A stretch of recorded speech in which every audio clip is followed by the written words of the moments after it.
ये जो अपना ऑस्ट्रेलिया में मंदिर बन रहा है वो 350 एकड़ का। वाले सिंह साहब ने 150 एकड़ जमीन लिया।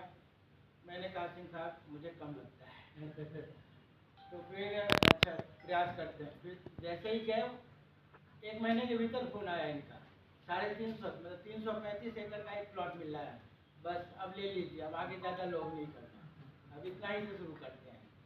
तो ज़मीन हो चुका है और 721 फुट ऊंचा शिखर होगा मंदिर का, मतलब टॉलेस्ट टेम्पल होगा अपने आप में। और इसमें 10-11 पॉइंट है, एक एक पॉइंट का चर्चा करूँगा। पहले मैं खाटू श्याम धाम से बात शुरू करूँ। हमारा जो खाटू श्याम धाम दिल्ली में 35 एकड़ है वो भी बस ऐसे ही बना। एक 6 एकड़ का वो बैंकेट हॉल था जिसको शीला दीक्षित सरकार ने किसी कारणवश सील कर रखा था।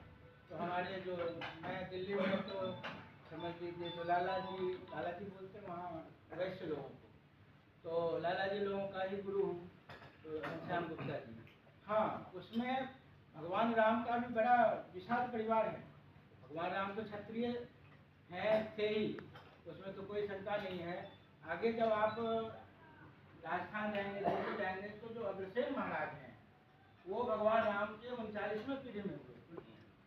तो लव के वंश में 39वें पीढ़ी में हुए। तो इस तरह से जो अग्रवाल लोग हैं वो भी तो क्षत्रिय हो गए, वो भी भगवान राम के वंशज हैं। उसके बाद जब मैं गुजरात गया तो वहाँ का जो सबसे मजबूत कौम है पटेल, पाटीदार बोलते हैं, वो भी 2 है, लेवा और कड़वा। तो लेवा बोलते हैं कि हम लव के वंशज हैं, कड़वा बोलते हैं हम उसके वंशज हैं, तो वो भी आ गए। तो इस तरह अच्छा कोरिया की एक वो लड़की आई थी, वो सोल में 15 एकड़ में श्री राम मंदिर बना रही थी। अभी दिल्ली में आई थी, सिंह साहब कोई बात करें, अभी दिल्ली में वो है ही यूपी, वो चाह रही है मोहन राव भागवत जी, माननीय श्रद्धेय मोहन राव भागवत जी वगैरह का कार्यक्रम वो चाह रही है, इसके सिलसिले में वो रुकी हुई है। तो वो उसने कहा कि जो हम लोग भी राम के वंशज हैं, क्योंकि राम के परिवार के किसी बिटिया की शादी वहाँ हुआ था कोरिया में। और तो इस तरह से भगवान राम उस ज़माने में मतलब पूरे भारतवर्ष की आत्मा कैसे बने, तो उस पर भी सिंह साहब ने पुस्तक लिखी है। तो हमने भी भगवान राम को लेकर आगे बढ़े। राम मंदिर नाम रखा है, लेकिन वह मंदिर सनातन का संपूर्ण प्रतिनिधित्व करेगा।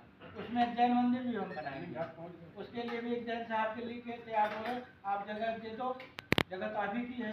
मंदिर बनाना से लेकर ऋषभदेव जी, भगवान महावीर और पार्श्वनाथ सब की मूर्ति, 24 तीर्थंकरों की मूर्ति हम स्थापित करेंगे मंदिर बनाकर। और ये हो गया, फिर उसमें हम बौद्ध मंदिर बनाएंगे, भगवान बौद्ध विहार।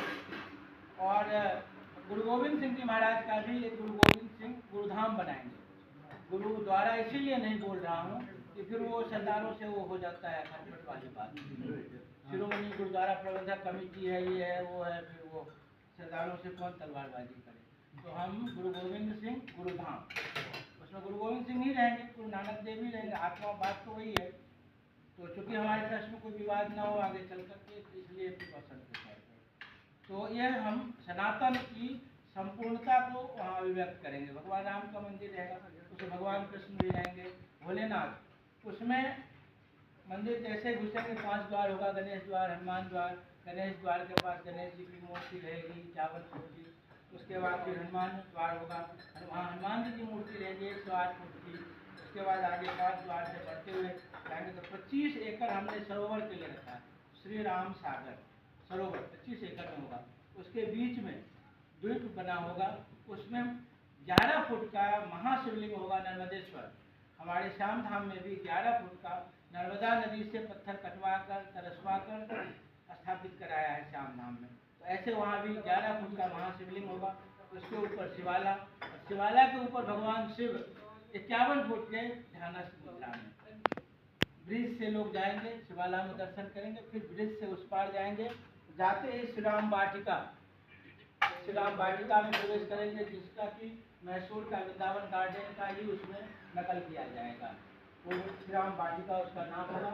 उसमें खासियत तो उनकी 2 सर्किल में आदमकद पर 6-6 फुट की मूर्तियाँ सफ़ेद संगमरमर की, हमारे जितने महापुरुष हुए, महाराणा प्रताप, बप्पा रावल और राणा सांगा, गुरु गोविंद सिंह, शिवाजी महाराज, संभाजी महाराज, जितने भी महापुरुष हुए, राजा कृष्णदेव राय, उत्तर से दक्षिण, पूरब से पश्चिम, सबको, किसी को छोड़ना नहीं।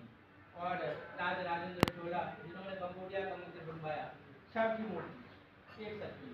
उसके बाद दूसरी शक्ति, हमारे जितने संत हुए, सूरदास जी, मीराबाई और गोस्वामी तुलसीदास जी, चैतन्य महाप्रभु, स्वामी विवेकानंद, रामकृष्ण परमहंस और शंकर देव जी, असम से, तिरुवल्लुवर दक्षिण से, और नरसिंह मेहता, नामदेव, तुकाराम, मीराबाई, तो ऐसे करके ये गुरु नानक देव जी और गुरु गोरखनाथ और शंकराचार्य, रामानुजाचार्य, रामानंदाचार्य, संत कबीर, रविदास, ऐसे 64-65 नाम हम लोगों ने अब तक सेलेक्ट कर लिए हैं।